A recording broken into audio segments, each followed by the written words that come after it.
Recentemente, o nome de Júlia Zanata foi especulado para se tornar a vice de Flávio Bolsonaro, o que agradou uma boa parte, mas também desagradou uma outra parcela do público. O fato é, o Flávio Bolsonaro precisa de um nome feminino para ser o seu vice. E se você quer saber o porquê, fica comigo que eu te conto tudo. Sejam bem-vindos, Edu aqui nessa loucura política de meu Deus. Bem, como foi informado recentemente, tem um vídeo aqui no card, a Júlia Zanata foi cogitada, ainda é cogitado, não é definitivo, que ela vá se tornar a vice da campanha de Flávio Bolsonaro nessas eleições de 2026. O que para muita gente agradou, que tem uma chapa pura, mas para outras pessoas acharam que o nome de Júlia não é tão empolgante assim. O fato é que o Flávio Bolsonaro ele não tem tanta aderência ao público feminino. Ter um nome feminino, seja o da Júlia ou o que eu gostaria que fosse da Michelle, ajudaria a campanha do Flávio a angariar os votos do público feminino. A gente sabe que o público feminino majoritariamente, lembre, majoritariamente, não significa que todas as mulheres, mas a maioria das mulheres preferem votar no PT. É isso que diz as pesquisas. Então, o Flávio Bolsonaro precisa se movimentar para que possa angariar votos do público feminino, porque senão pode correr um grande risco de perder essa eleição e a gente não aguenta mais 4 anos de governo Lula. Todo mundo precisa se movimentar. Se o nome da Júlia for realmente esse que vai ser definido, a Júlia precisa se movimentar para conversar com todas as mulheres. A Júlia precisa conversar com todas as mulheres possíveis para tentar virar esses votos para o Flávio. E o Flávio precisa, por sua vez, começar a apresentar propostas, porque até agora ele falou: Ah, Flávio, o que você vai fazer? Ah, eu vou fazer uma coisa aí. Mas o que de fato você vai fazer? Quais são as suas propostas para o Brasil? Se a sua proposta do Brasil é ficar só, eu vou livrar meu pai, ou a minha proposta do Brasil é ser o filho de Bolsonaro, desculpa, você vai perder muito voto nisso daí. Então, Flávio Bolsonaro precisa urgentemente apresentar propostas para o Brasil. A gente não quer o Lula, mas a gente também quer um presidente que faça esse país andar de uma vez por todas e parar com esse grande e belo e maravilhoso voo de galinha que a gente já tem aí por 30, 20 anos. E se o Lula for reeleito, continuaremos aí por mais 4 anos de um voo de galinha que não acaba mais. O Brasil precisa crescer, o Brasil precisa mudar, e nomes como da Júlia e do Flávio são bons nomes.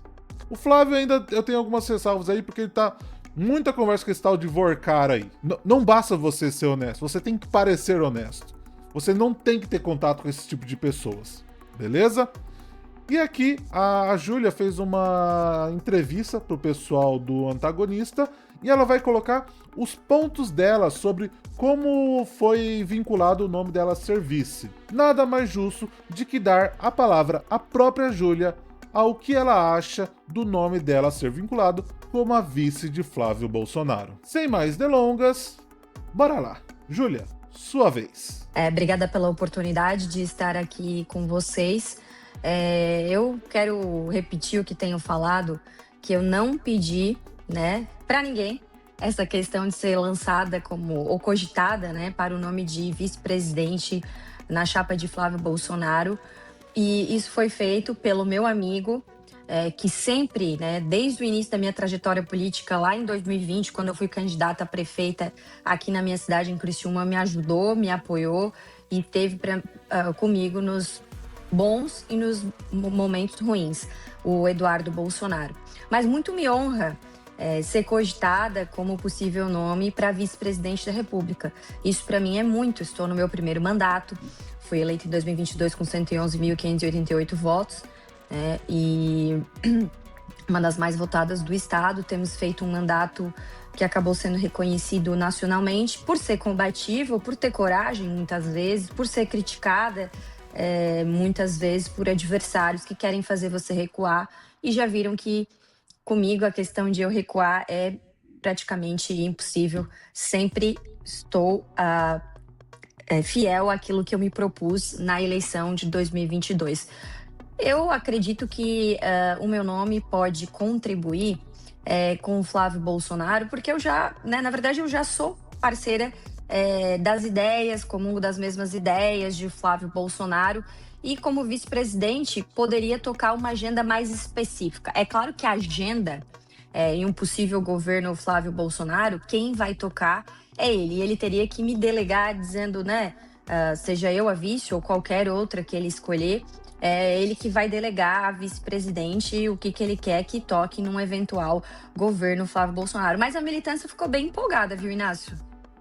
Aqui eu acho que eu tirei algumas coisas importantes que ela falou. Ela não confirma que ela vai ser a vice. Ela fala que também ela tem ciência de que ela foi cogitada principalmente pelo Eduardo Bolsonaro, e que ela solta aqui no final e que se ela não for escolhida, que seja uma outra vice. Eu acho que o PL ele está se movimentando para que o vice do Flávio Bolsonaro seja uma mulher. E eu acho isso acertadíssimo. Tem que ser uma mulher, porque o PL e o Flávio Bolsonaro precisa conversar com esse público feminino.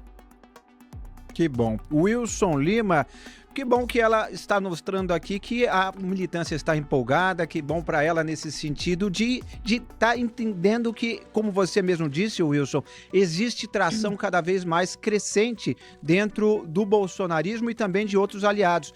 Mas como a gente estava falando, você acredita, pré-candidata, quase pré-candidata, que os outros partidos que não estão, digamos assim, contemplados e que talvez tenham expectativa de ter um nome, quem sabe, guindado a chapa na posição de vice-presidente, não vão se sentir enciumados com isso?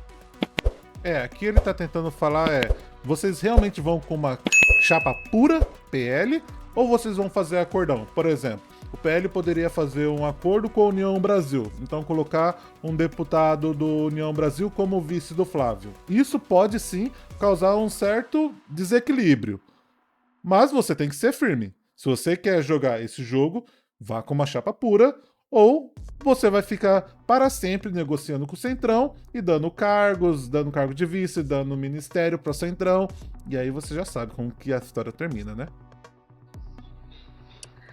Olha, o Flávio Bolsonaro, ele é um grande articulador político e ele tem feito essa ponte com outras lideranças políticas importantes para o projeto dele, seja na questão nacional ou nos estados brasileiros, né? Em todos os estados brasileiros.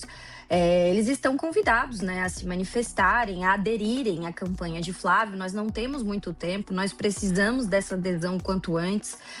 Para todo mundo que critica essa insegurança jurídica no Brasil, a dificuldade de se produzir, de se trabalhar com liberdade econômica no Brasil, das injustiças, das ilegalidades cometidas por membros do Supremo Tribunal Federal. Vamos lembrar aqui, para quem não se atentou a isso ainda, que o próximo presidente vai indicar um quinto das cadeiras, pode indicar um quinto das cadeiras do Supremo Tribunal Federal. Então, Flávio tem feito essa comunicação com outros partidos, sempre fez, ele tem um perfil mais político e tem, com certeza, convidado o Valdemar da Costa Neto também, o Rogério, o senador Rogério Marinho também. Vamos aguardar, porque eu recebi uma informação até porque parece que tem alguns partidos esperando passar a Copa do Mundo para fazer alguns anúncios de como vão se posicionar. Agora, é bem verdade também, Inácio, e a gente vê acontecer em vários locais do país, inclusive aqui em Santa Catarina. Às vezes você fica com o CNPJ do partido, mas não vem todo o partido, existe uma divisão. Por exemplo, vou dar um exemplo para você. O MDB, que no Nordeste tem um alinhamento muito grande com o Lula. Se eles decidirem ficar com o Lula, certo? O MDB de Santa Catarina não quer ficar com o Lula, não quer se posicionar. Nem o de São Paulo, pelo que eu vi do Baleia Rossi, pelo menos numa primeira manifestação. Então, às vezes, você pega um partido, o CNPJ, vai agregar na questão de tempo de TV, tempo de rádio, enfim, outras questões, sendo que o Partido Liberal já é o maior partido nessa questão. mas não agrega o time como um todo, porque o Brasil é muito grande, é um país de tamanho continental e não tem como um partido pensar igual em todas as regiões do país. O próprio PL é assim, né? Você vê que a gente tem divergências em votações, como foi no caso da escala 6x1. É um absurdo e você que está na sua casa precisa ver em quem você realmente vai votar. Se você vai votar de novo no seu candidato, veja como foi o voto dele na Câmara dos Deputados e no Senado também. Que apenas 22 deputados votaram contra, no meu estado foram 10, para você ver as diferenças regionais e as formas de pensar.